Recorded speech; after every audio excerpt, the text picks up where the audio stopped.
공무원 수험생 여러분 반갑습니다. 해커스 공무원 국어 유정민 선생입니다. 이 시간에 여러분들과 함께 2022년도 국가직 국어 시험에 대한 해설 강의로 여러분들과 함께 하겠습니다. 먼저 해설 강의에 앞서서 이번 시험의 전체적인 흐름을 보면 이번 시험에는 여러분 어법이 굉장히 약화되었다. 됐습니까? 어법이 사실은 실제적으로는 2문제 정도에 불과했다. 됐습니까? 당연히 이번 시험의 키워드는 비문학이었습니다. 비문학은 실질적인 독해와 관련된 문제만 해도 6문제고 나머지 비문학과 관련된 것들이 거의 4문제 정도, 거의 절반을 비문학이 차지했습니다. 그죠? 그 다음에 문학이 4문제 정도. 그래서 이번 시험에는 어법 자체가 문제가 많이 기출되지 않았기 때문에, 출제되지 않았기 때문에 어법에 대해서는 어려워하는 수험생들이 거의 없었을 것이고, 어법도 여러분 우리가 수업 시간에 배웠던 전세방은 사회시옷을 쓰면 안 된다 이런 문제가 기출되었고, 결국 키는 비문학이 지고 있었다. 그래서 여러분 결국은 계속 흐름 자체가 순응화되면서 비문학에 대한 훈련을 철저하게 해 두셔야 된다는 것을 염두에 두시고 이제 기출문제, 출제문제 해설 강의로 들어가십시다. 첫 번째 문제입니다. 첫 번째 문제는 밑줄 친 말의 쓰임이 옳지 않은 것 1이 되어 있는데요. 밑줄 친 말이 여러분 전부 다 사동전미사를 묻는 문제입니다.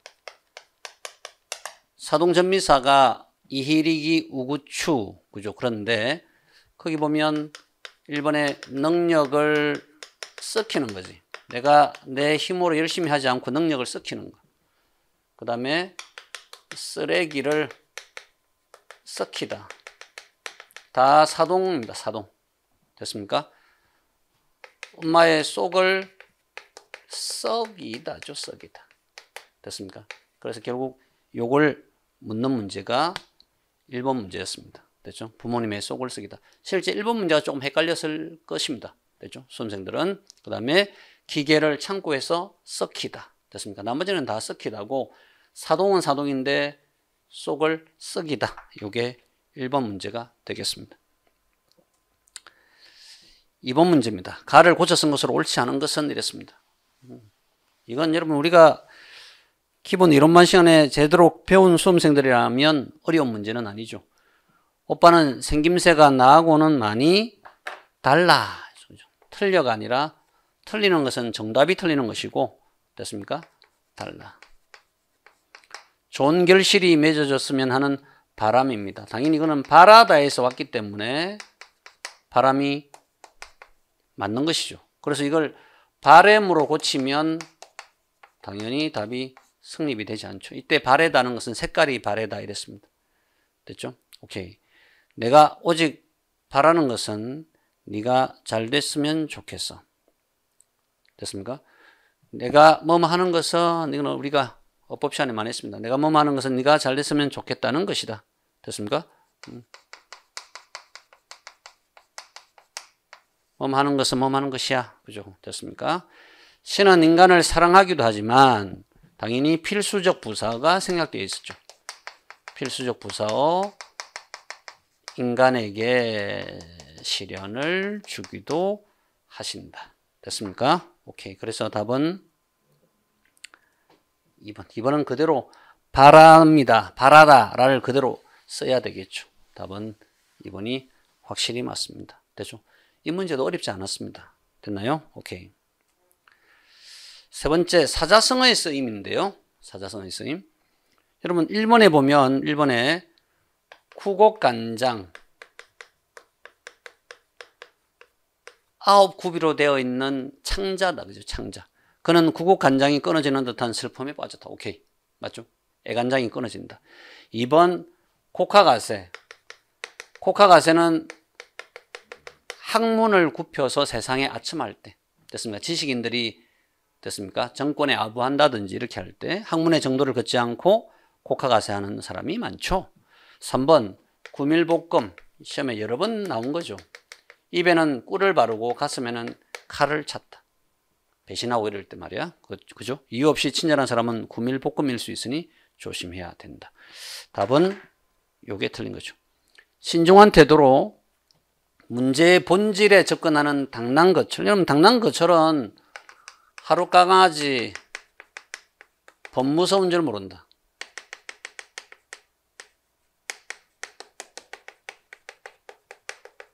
속담을 얘기하면 이겁니다. 하루 강아지가 법무서운 줄 모른다. 본래 당난거철이란 말은 본래 사마귀가 여러분 수레바퀴 밑에서 이 수레를 견디려고 하는 거죠. 잽도 안 되는 짓을 할 때.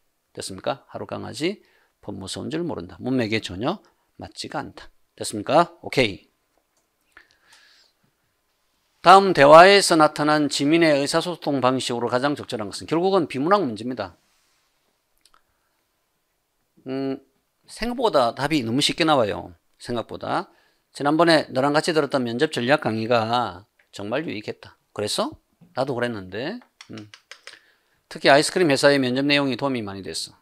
맞아. 그 중에서도 두 갈식으로 답변하려는 이 첫 번째 문제 내용이 정말 인상적이더라. 그래? 나는 두 번째 내용이 훨씬 더 인상적이던데. 그랬구나. 하긴 아이스크림 매출 증가에 관한 통계 자료를 인용해서 답변하는 전략도 설득력이 있었어. 하지만 초도 효과의 효용성도 크지 않을까 해. 그렇긴 해. 아마 지민이는 착하다. 그죠? 정수 이 녀석이 헛소리한다. 나는 두 번째 내용이 훨씬 더 인상적이었는데 이때 닥쳐 뭐 이렇게 얘기하지 않잖아요. 그죠? 됐습니까? 그랬구나.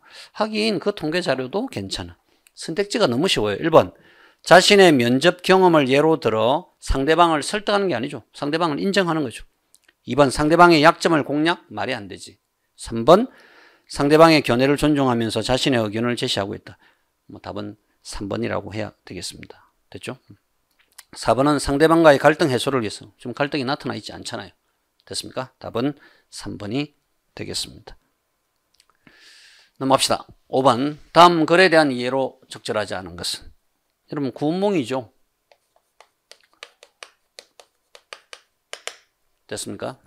마지막 이 장면은 꿈에서 양소유가 여기 나와 있는 양승상이 인생 무상을 느끼고 절로 돌아가려고 하는 그 찰나에 현실로 돌아오는 장면입니다. 볼까요? 승상이 말을 마치기도 전에 구름이 걷히더니 노성은 간 곳이 없고 좌우를 돌아보니 팔랑자도 간 곳이 없다. 원래 양소유가 그죠? 꿈속에서 2처, 6첩 8명의 부인과 같이 살았잖아. 승상이 놀라 어찌할 바를 모르는 중에 높은 데와 많은 집들이 한순간에 사라지고 자기 몸은 작은 암자에 포단히 앉았는데 보니까 다시 이제 현실에서 자기가 중으로 그죠? 스님으로 돌아왔습니다. 향로의 불은 이미 꺼져 있었고 지는 달이 창가에 비치고 있었다. 자신의 몸을 보니 108염주가 걸려있고 머리를 손으로 만져보니 각각 근 머리털이 까칠까칠하더라.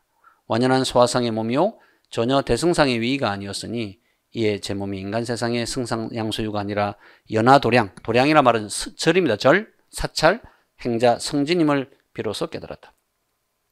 그리고 생각하기를 처음에 스승에게 책망을 듣고 선생님한테 욕을 듣고 풍도옥으로 가서 인간 세상에 환도하여 양가의 아들이 되었지.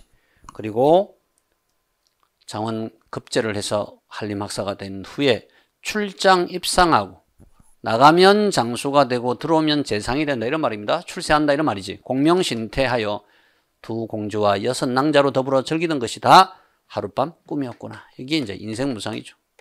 일장춘모 이게 이 소설의 주제 문장입니다. 이는 필시 사부가 나의 생각이 그릇됨을 알고 나로 하여금 이런 꿈을 꾸게 하셔서 여기서 여러분 조심해야 될 것은 꿈을 꾼 것은 결국 선생님께서 나의 생각이 잘못됐다는 것을 깨닫고 남녀의 사랑이 다 허무한 일임을 알게 하신 것이로다 이랬습니다. 다음 글에 대한 이해로 적절하지 않은 것은 1번 양소유는 장원급제를 해서 한림학사가 되었다. 마지막 구절에 있었습니다. 됐나요? 2번 양소유는 인간 세상에 환멸을 느껴 스스로 성진의 모습으로 되돌아왔다. 답은 2번이 틀렸죠. 됐습니까? 양소유는 인간 세상에 스스로 환멸을 느낀 게 아니고 선생님이 꿈을 꾸게 해서 깨닫게 되었다. 3번 성진이 있는 곳은 인간 세상이 아니죠. 지금 보니까. 됐습니까? 성진은 자신의 외양을 통해서 꿈에서 돌아왔으면 보니까 까까머리잖아요. 됐습니까? 답은 2번이 되겠습니다. 6번 가라의 기억 리얼에 대한 설명으로 적절하지 않은 것은 이랬습니다. 보니까 여러분 가는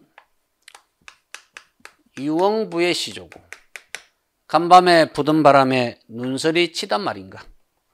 아마 유흥부는 아마 세조의 계유정난 단종 폐위 사건과 관련돼서 그죠 많은 사육신들이 쓰러져 갔을 때 슬퍼하는 내용입니다.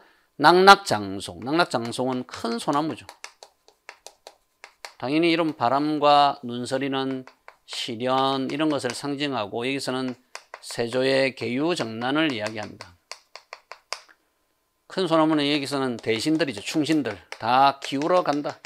하물며 못다 핀 꽃이야. 나 같은 큰 소나무도 자빠지는데 나 같은 이런 놈이야. 말해서 못하겠느냐. 됐습니까? 나의 시조는 백사 이향복의 시조입니다. 철력 높은 봉우리에 시원없는 저구름아. 우리 기본서에 다 있습니다. 고신원루 외로운 신하의 원통한 눈물을 비삼아 띄어다가 님 계신 구중심천. 구중심천이니까 당연히 임금님이 되겠죠. 다의 시조는 기생계랑의 시조죠. 이화우는 배꽃비죠. 배꽃비니까 봄에 이별한 님, 추풍낙엽, 가을에 저도 나를 생각하는가. 이때 저는 님이죠. 천리의 외로운 꿈만. 님과의 거리가 참 먼 것 같습니다. 오락가락한다. 나머지 라의 시조는 마지막 시조는 남명조식의 시조죠. 국가직에서 옛날에 기출됐습니다. 단독으로. 삼동에 베옷 입고 암열에 눈비 맞았어. 겨울에 여러분 삼베옷을 입으니까 얼마나 가난했겠어. 거기다가 동굴에 살고 있습니다. 구름 낀 햇볕은 쬐은 적이 없건만은 됐습니까? 이때 햇볕은 어떤 임금의 은혜를 입은 적도 없다. 서산에 해진다니 여기서는 당연히 해는 임금을 상징하죠. 그를 서러워한다. 됐습니까? 1번 볼까? 기억은 억울하게 해를 입은 충신들, 만내 대신들. 니언은 궁궐에 계신 임금 맞고, 디귿은 저도 나를 생각하는가? 헤어진 연인을 가리킨다. 리얼은 오랜 세월을 함께한 벗이 아니고 임금님이라고 방금 얘기했죠. 답은 4번이 되시겠습니다. 됐죠? 오케이. 이렇게 문학까지 그죠? 이 첫 페이지는 그닥 어려운 내용은 거의 없었습니다. 7번 기억 디귿에 들어갈 말로 가장 적절한 것은 이랬습니다. 이 문제도 어렵지 않았죠. 여기서는 제일 중요한 게 가르다와 갈으다 맞죠? 가르다는 나누다 이런 말이고 갈음하다는 건 대체하다 이런 말이죠. 그래서 그들의 경기가 이 경기의 승패를 그죠? 가르는 거지. 이것만 알아도 됐습니까? 그래서 이것만 알아도 답이 1번, 2번 싸움이 되겠죠. 됐습니까? 영화제 시상식은 11개의 부문으로 나뉘어지죠. 그 형제는 너무 닮아서 누가 동생이고 누가 형인지 구별이 안 되는 거죠. 됐습니까? 나누어서 변별할 수가 없다. 답은 가름, 부문, 구별. 맞습니까? 됐죠? 오케이. 됐습니까? 8번으로 넘어가십시다. 이제부터 이제 비문학이 본격적으로 나오기 시작하는데 이 8번도 비문학 문제지만 실제 그닥 어려운 문제는 아니었습니다.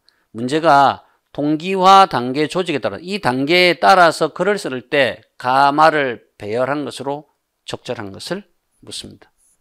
됐죠? 오케이. 보니까 1단계는 주제에 대한 청자의 주의나 관심을 환기해야 되고 됐습니까? 2단계는 특정 문제를 청자와 관련지어 설명함으로써 첫 번째 1단계는 뭐라 했죠 여러분? 이런 청자의 주의나 관심을 환기한다. 뭐에 대해서? 주제에 대해서. 됐습니까? 근데 친절하게 전부 다 가가 나와 있습니다. 예를 들면 지난주 제 친구는 일을 마친 후에 자전거를 타고 집으로 돌아오다가 사고를 당해 머리를 다쳤습니다. 오, 관심을 불러일으키는 거 맞죠? 됐습니까? 이제 두 번째 2단계. 2단계가 뭐냐면 특정 문제를 청자와 관련지어서 이 어떤 문제가 있고 뭐 당연히 자전거 타다가 머리 깨진 거 아니야, 그죠? 특정 문제를 청자와 관련지어서 설명해가지고 청자의 요구나 기대를 자극합니다. 됐습니까? 이제 2단계만 봐도 일단 답이 좀 갈리게 됩니다. 나는 여러분 뭐냐면 여러분이 자전거를 탈 때 헬멧을 착용하면 머리를 보호할 수 있습니다. 이거는 해결 방안이잖아. 이거는 거의 3단계 정도? 3단계나 5단계 가야 되죠. 그래서 나는 답이 안 돼. 그러니까 나가 답이 안 되니까 1번과 4번은 날아갑니다. 다에 아마 여러분도 가끔 자전거를 타는 경우가 있을 겁니다. 그죠? 특정 문제, 자전거 타는 것에 있어서 청자와 관련지어서. 그래서 일단 가와 다가 맞습니다. 됐나요? 이제 3단계만 보면 답이 끝나네. 해결 방안을 제시해서. 아까 나왔네. 그죠? 해결 방안을 제시하면 나은가 이랬지, 그지? 한번 볼까요? 됐습니까? 다해서 아마 여러분도 가끔 자전거를 타는 경우가 있을 것입니다. 다 됐고, 그 다음에 나에서 여러분이 자전거를 탈 때 헬멧을 착용하면 머리를 보호할 수 있습니다. 가다 하나. 됐습니까? 오케이. 조금 독특한 스타일의 새로운 스타일의 문제였지만 그닥 어려운 문제는 아니었습니다. 가다나. 됐나? 오케이. 답은 2번이 확실히 맞습니다. 됐죠? 오케이. 넘어가십시다. 다음 글에 대한 이해로 적절하지 않은 것은 됐나요? 이 문제도 꽤 수준이 있었습니다. 문제 괜찮다. 이 문제가 좀 고급진 문제였습니다. 국가정보자원관리원과 땡땡시는 됐나요? 빅데이터 기반의 맞춤형 복지 서비스 분석 사업을 수행했습니다. 국가정보자원관리원은 자체 확보한 공공데이터와 땡땡시로부터 받은 복지사업 관련 데이터를 활용해서 복지공감지도를 보니까 복지공감지도를 제작했네. 그래서 복지기관 접근성 분석을 통해서 분석한 내용이 보니까 복지공감지도고 이걸 통해서 복지기관 접근성 복지기관에 얼마나 접근을 쉽게 할 수 있을까? 복지공감지도는 공간 분석 시스템을 활용해서 땡땡시에 소재한 복지기관들의 다양한 지원 항목과 이를 필요로 하는 복지 대상자, 독거노인, 장애인 등의 수급자 현황을 한눈에 확인할 수 있도록 구현한 것입니다. 이 지도를 활용하면 복지 혜택이 필요한 지역과 수급자를 빨리 찾아낼 수 있고 이 공감 지도를 활용하면 복지 혜택이 필요한 지역과 수급자를 빨리 찾아낼 수 있다. 생필품 지원이나 방문 상담 등 복지기관의 맞춤형 대응이 가능하고 최적의 복지기관 설립 위치를 설정할 수 있습니다. 이 사업을 통해서 땡땡시는 그동안 복지기관으로부터 도보로 약 15분 내에 위치한 수급자에게 복지 혜택이 집중되고 있는 것도 확인했다. 거리가 가까우니까 그죠? 도보로 15분 안에 있을 때 복지 혜택이 집중되더라. 됐습니까? 그래서 여러분 거기 보면 선택지에 2번에 보면 복지기관과 수급자 거주지 사이의 거리는 복지 혜택의 정도에 영향을 주더라. 이 사람들이 제일 혜택이 집중되더라. 됐습니까? 이에 교통이나 건강 등의 문제로 복지기관 방문이 어려운 수급자를 위해서 맞춤형 복지 서비스가 절실하게 필요한 상황임을 발견하고 복지 셔틀버스 노선을 4개 정설할 계획을 수립했다. 가까운 사람들이 혜택을 많이 받으니까 이제 복지 셔틀버스 노선을 수립하자. 계획을 수립하자. 이런 말이죠. 됐습니까? 3번에 복지기관 접근성 분석 결과는 복지 셔틀버스 노선 정설의 근거가 된다. 오케이. 이제 답은 1번과 4번의 싸움이죠. 1번, 빅데이터를 활용해서 복지 사각지대를 줄이는 방안을 마련할 수 있다. 오케이. 이렇게 한 이유는 뭐냐? 복지 공감 지도를 만들면 아니 가까운 사람들만 혜택이 집중이 되고 나머지 사람들은 좀 그죠? 소외가 되니까 이 사람들을 위해서 복지 셔틀버스 노선을 만들자. 답은 4번입니다. 이 문제는 조금 수준이 있었던 문제입니다. 복지 공감 지도로 복지 혜택에 대한 수급자별 만족도를 오늘 이 복지 공감 지도는 복지기관의 접근성을 분석하는 거죠. 됐습니까? 수급자들의 개별 만족도는 확인할 수가 없습니다. 됐나요? 오케이. 이 문제 아주 수준이 있었던 문제입니다. 패스합시다. 10번 기억 리얼의 사례로 적절하지 않은 것은 이랬습니다. 바로 볼까요? 기억은 단어의 의미가 변하는 양상인데 기억은 두 개의 단어가 긴밀한 관계여서 한쪽이 다른 한쪽의 의미까지 포함하는 의미로 변화하게 된 관계. 이 두 단어가 긴밀한 관계인데 한쪽이 다른 한쪽의 의미까지 포함하는 의미가 됐다. 1번에 아이들의 코 묻은 돈에서 이때 코는 됐습니까? 콧물의 의미로 맞죠? 아이들의 코가 묻었다는 게 이게 묻은 게 아니잖아요. 콧물이 묻었다. 포함하는 의미로 변화하게 되었다. 2번 언어 표현은 그대로인데 시대의 변화에 따라서 지시 대상 자체가 바뀌어서 표현은 그대로인데 말은 똑같이 쓰는데 시대가 바뀌면서 지시 대상 자체가 바뀌어서 의미 변화가 일어났다. 수세미는 원래 식물의 이름이었지만 맞죠? 수세미는 이러면 뭐랄까 오이 같은 거 있잖아. 오이 같은 게 수세미가 있어요.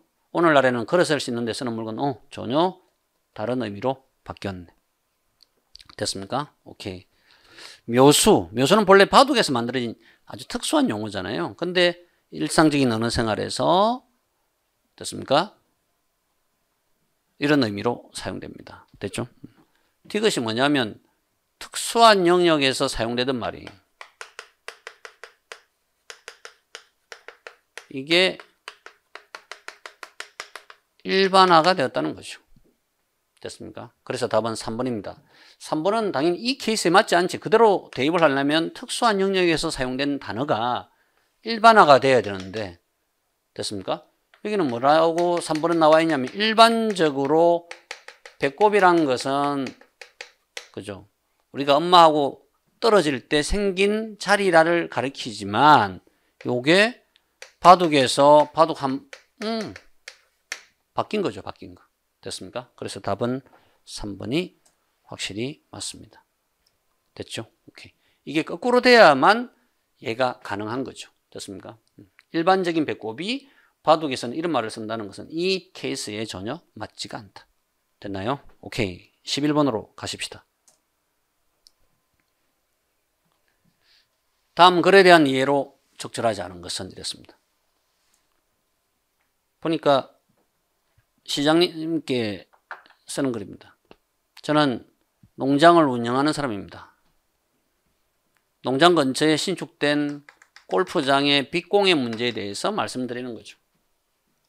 됐습니까? 빛이 공해가 될 수 있다는 말이 다소 생소할 수도 있습니다. 하지만 지나친 야간 조명이 식물의 성장에 부정적인 영향을 끼쳐서 작물 수확량이 감소시킬 수 있음은 물론이고 이미 여러 연구를 통해서 이미 입증된 바가 있습니다. 됐나요? 좀 늦었지만 땡땡시에서도 이 문제에 대해 경각심을 가질 필요가 있습니다. 실제로 골프장이 야간 운영을 시작했을 때를 기점으로 우리 농장의 수확률이 현저히 낮아졌음을 제가 확인했습니다. 1번 시장에게 빛공해로 농장이 겪는 어려움에 대해서 관심을 촉구하고 있습니다. 물론 이윤을 추구하는 골프장의 야간 운영을 무조건 막는다면 골프장 측에서 쌩 난리를 피우겠죠. 그래서 계절에 따라 야간 운영 시간을 조정하거나 운영 제한에 따른 손실금을 보전해 주는 등의 보완책도 필요합니다. 그래서 이 양반은 4번에 골프장의 야간 운영을 제한할 때 예상되는 문제점과 손해가잖아. 그래서 그 해결 방안 시에서 지원해 주자. 손실 보전금을. 됐습니까? 그래서 모쪼록 시장님께서 이 문제에 관심을 가지고 농장과 골프장이 상생할 수 있는 정책을 펼쳐주시기를 바란다. 1번 시장에게 빛공해로 농장이 겪는 어려움에 대해서 관심을 촉구하고 있죠. 됐습니까? 답은 이게 틀렸네요. 건의에 대한 신뢰성을 높이기 위해서 인용한 자료의 출처를 밝히지는 않았죠. 됐습니까? 출처를 밝히는 건 없습니다. 본문에 보면 여러분 뭐가 있냐면 작물 수확량을 감소시킬 수 있으면 이미 여러 연구를 통해서 입증된 바가 있다. 라고만 일반적으로 얘기하고 나서 출처를 이야기하고 있지는 않습니다. 됐나요? 오케이. 12번. 다음 대화의 기억 위험에 대한 설명으로 적절하지 않은 것은? 태민아, 이 책 읽어봤니? 1번.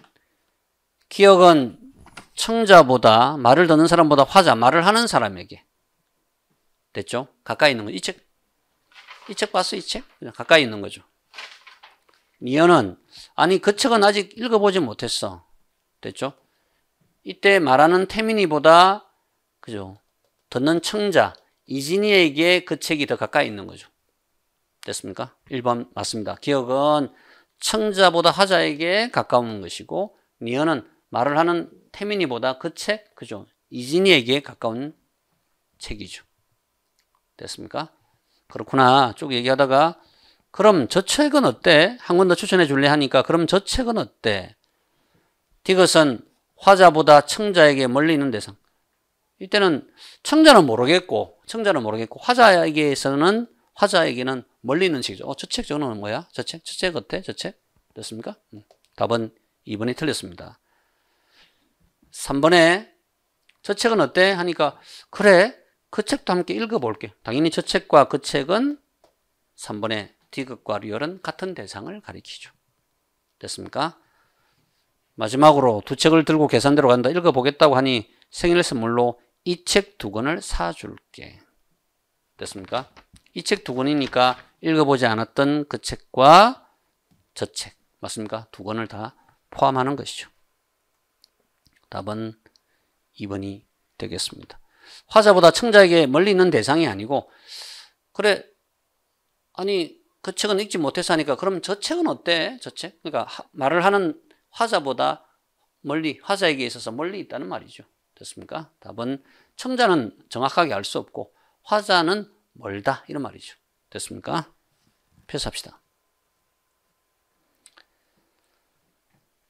다음 글에 대한 이해로 적절하지 않은 것은 이것도 변별력이 있는 비문학 지문이었습니다. 지문이 좀 길었죠. 아동이 부모의 소유물 또는 종족의 유지나 국가의 방위를 위한 수단으로 간주되었던 전 근대 사회에서는 아동의 권리에 대한 인식이 존재하지 않았다. 전 근대 사회에서는 아동의 권리 인식이 존재하지 않았죠.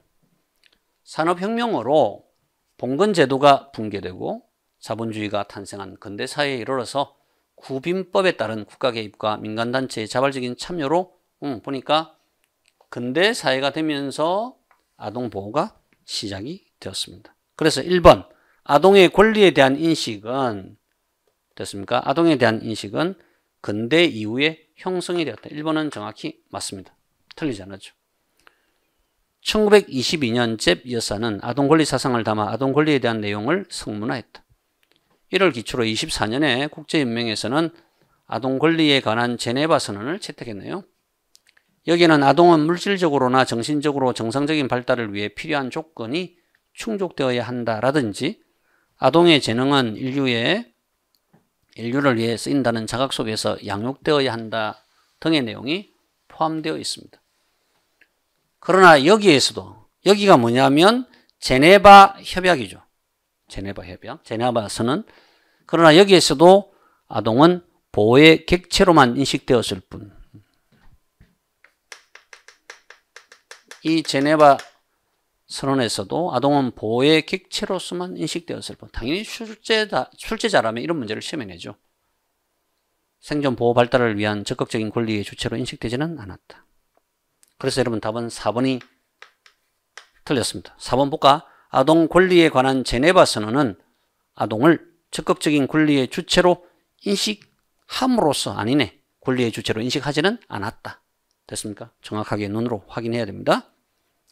최근에 와서야 국제사회의 노력에 힘입어 아동은 보호되어야 할 수동적인 존재에서 자신의 권리를 주장할 수 있는 능동적인 존재로.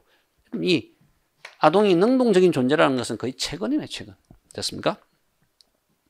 우리나라는 이를 토대로 2016년 아동 권리 헌장 9개 항을 만들었습니다. 이 헌장은 생존과 발달의 권리, 아동이 최선의 이익을 보장받을 권리, 차별받지 않을 권리. 됐습니까? 뭐 자신의 의견이 존중될 권리 등 유엔의 아동 권리 협약의 4가지 기본 원칙을 포함하고 있습니다. 또한 전문에는 이런 것을 고려해야 하며 라고 명시해서 아동을 둘러싼 사회적 주체들의 책임을 명확히 하고 있습니다. 됐나요? 이번에 아동 권리 헌장은 아동 권리 협약을 토대로 만들어졌다. 됐습니까? 어디냐면 우리나라는 이를 토대로 마지막 단락에 보면 우리나라는 이를 토대로 2016년 아동 권리 헌장을 9개 항을 만들었다. 그 앞단락이 뭐냐면 아동 권리 협약이 그것이다. 유엔 총회에서 우리나라는 이를 토대로 아동 권리 협약을 토대로 아동 권리 헌장을 만들었죠. 이번도 정확히 맞습니다. 됐나요? 오케이. 이 문제도 꼼꼼하게 확인해야 풀 수 있는 문제입니다. 제네바 선언은 아동을 적극적인 권리의 주체로 인식하지 못했다. 됐나? 답은 4번이 맞습니다. 14번. 다음 시에 대한 이해로 적절하지 않은 것은? 이 시는 노출이 많이 된 작품이죠. 신동엽의 봄원.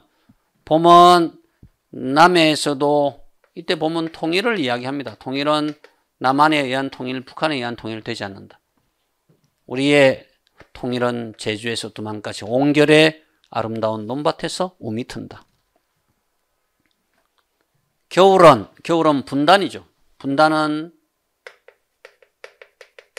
미국과 소련에서 매운 눈보라를 몰고 왔지만 이제 우리의 통일은 삼천리 마을마다 우리들 가슴 속에서 우미 트리라. 우미 터서 그 미움의 쇠붙이들 다 녹여버리자. 이랬습니다. 됐나요? 이번에 희망과 신념을 드러내는 단정적인 어조로 표현하고 있다. 움트리라. 됐습니까? 오지 않는다. 시어들의 상징적인 의미, 통일, 분단, 봄과 겨울의 이원적인 대립 다 맞습니다. 됐나요? 순수한 자연의 세계하고는 전혀 상관이 없죠. 됐습니까? 너무 쉽게 답을 풀 수 있는 문제였습니다. 다음 글의 전개 순서로 가장 자연스러운 것은? 보니까 다음 글의 전개 순서가 기본적으로 거의 마를 1번으로 해놨습니다. 마. 사회는 여러 사람이 그 뜻을 서로 통하고 그 힘을 서로 이어서 개인의 생활을 경영하고 보존하는 데 서로 의지하는 인연의 한 단체다. 마가 1번으로 다 주어져 있습니다. 됐나요? 그런데 그 다음 싸움은 가와 다의 싸움입니다. 됐습니까? 마가 방금 사회는 여러 사람이 모여 있으니까 서로 의지한다라고 해놓고 나서 여러분 잘 보시면 다시 이제 가와 다의 싸움인데 가는 이 기관을 잘 수리하여. 그럼 최소한 이 앞에는 뭔가 기관에 대한 내용이 있어야 되겠죠. 그래서 가는 답이 성립이 안 돼. 그래서 마, 다. 말과 글이 없으면 어찌 그 뜻을 서로 통할 수 있으면 사람들이 모여 있으니까 뜻을 통해야 되잖아요. 그러니까 마와 다가 나와야 됩니다. 답은 아마 3번, 4번의 싸움인데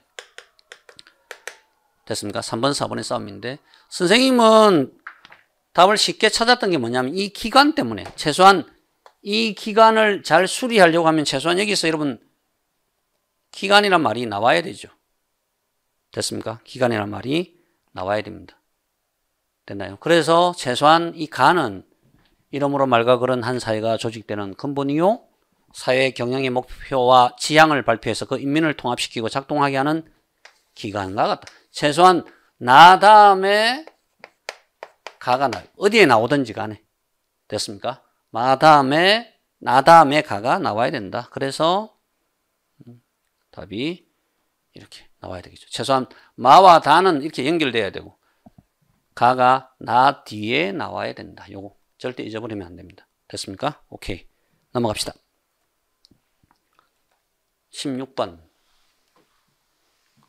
한자 표기가 옳지 않은 것은 됐습니다. 옳지 않은 것. 답은 쉽게 나온다 이거. 답은 3번이 틀렸습니다. 본래 이 결자가 이 결자가 매절 결자가 아니라 이 결자죠. 됐습니까? 오케이. 답은 3번이 되겠습니다. 나머지는 보니까 만족하다, 재청하다, 재론하다. 재론은 너무 쉽고. 됐습니까? 오케이. 답은 3번이고요. 빨리 갑시다. 이제 마무리로 서서히 갑시다. 17번으로 가겠습니다. 다음 문장이 들어가기에 가장 적절한 곳을 골라라 이랬습니다. 신분에 따라 문제를 고쳐가는 것을 인정하지 않았던 것이다. 그럼 최소한 신분에 따라서 문제를 고쳐가 이런 말이 있어야 되겠죠. 유럽이 볼까 여러분? 바로 선택지가 바로 그냥 나오나? 볼까? 방금 여기 들어갈 내용이 뭐냐면 신분에 따라 문제를 고착화하는 것을 인정하지 않았다 이런 말이죠. 됐습니까? 유럽이 교회로부터 정신적으로 해방된 것은 그리스와 로마의 고대 작가들에 대한 재발견을 통해서였다. 신분이 나와야 된다. 그 이후 고대 작가들의 문체는 귀족 중심의 유럽 문화에서 모범으로 여겨졌다. 이러한 상황은 대략 1770년대에 시작되는 낭만주의에서부터 변화하기 시작했다. 이 낭만주의 시기에 평등과 민주주의를 꿈꿨던 신흥 시민계급은 문학에서 운문과 영웅적 운명을 귀족에게만 전속시키고 하층민에게는 산문과 우스꽝스러운 상을 배정하는 여기네 답이 그죠? 문제가 아니라 문체를 고쳐가신다. 됐습니까? 다시 양반에게는 됐습니까? 신흥 시민계급은 운문, 영웅적인 운명을 귀족에게만 전속시켰고 하층민에게는 산문과 우스꽝스러운 상을 배정하는 시학을 거부했다. 됐습니까? 이것은 신분을 가지고 문체를 고착하는 것을 인정하지 않았다는 것이죠. 됐습니까? 답은 4번이 맞습니다. 됐나요? 오케이. 이 정도는 뭐 쉽게 여러분들이 풀 수 있는 문제죠. 18번. 다음 글에 대한 이해로 아마 이태준의 폐강냉. 이 제목이 폐강은 여러분 대동강입니다. 대동강이 얼었다 이런 말이에요. 대동강이 얼었다. 식민지 시대의 슬픈 모습입니다. 정거장에 나온 박은 수염도 깎은 지 오래되어서 터부룩한 데다가 버릇처럼 자주 찡그러지는 비웃는 웃음은 전에 못 보던 표정이었다. 아마 정거장에 박이 나왔습니다. 박이 비웃는 웃음을 띠고 있네. 뭔가 예전에 보지 못했던 장면인 것 같습니다. 그 다니는 학교에서만 지시지시 붙어 있는 것이 아니라 이 시대 전체에서 긴치 않게 여기는 그죠? 존재 같았다. 그런 박의 지시지시함에서 현은 자기를 느끼고 자기 작품들을 느끼고 더 울고 싶게 괴로워졌다. 됐습니까? 이번에 현은 자신과 비슷한 처지에 있는 박을 통해서 자신을 연민하고 있습니다. 오케이. 됐나요? 답은 1번이 틀렸죠. 현은 예전과 달라진 박의 태도가 자신의 작품 때문이라고 생각하고 있다. 여기서 자신의 작품이란 말은 어디 나와 있냐면 됐습니까? 현은 박의 그런 지시지시함에서 자기를 느꼈고 또 자기의 작품들을 느끼고 울고 싶었다. 답은 1번이 틀렸습니다. 한참이나 붙들고 있었던 손목을 놓고 그들은 우선 대합실로 들어왔다. 할 말은 많은 듯 하면서도 짓거려 보고 싶은 말은 골라낼 수가 없었다.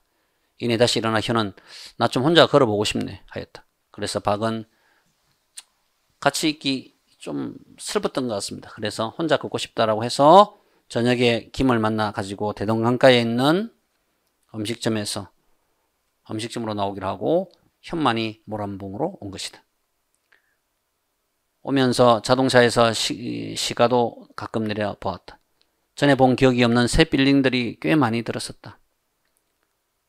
그 중에 한 가지 인상이 깊은 것은 어느 큰 거리 한 뿌다기의 벽돌 공장도 아닐 테요. 감옥도 아닐 처인데 시뻘건 벽돌만으로 무슨 큰 분묘와 같이 된 건축이 웅크리고 있었다. 경찰서라고 했다.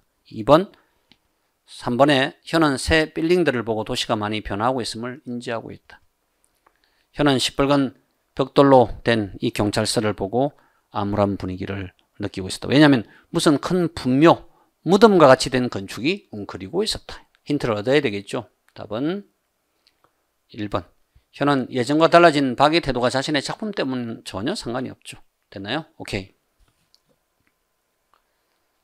19번은 사이시옷과 관련된 것이죠. 됐습니까? 사이시옷과 관련된 것.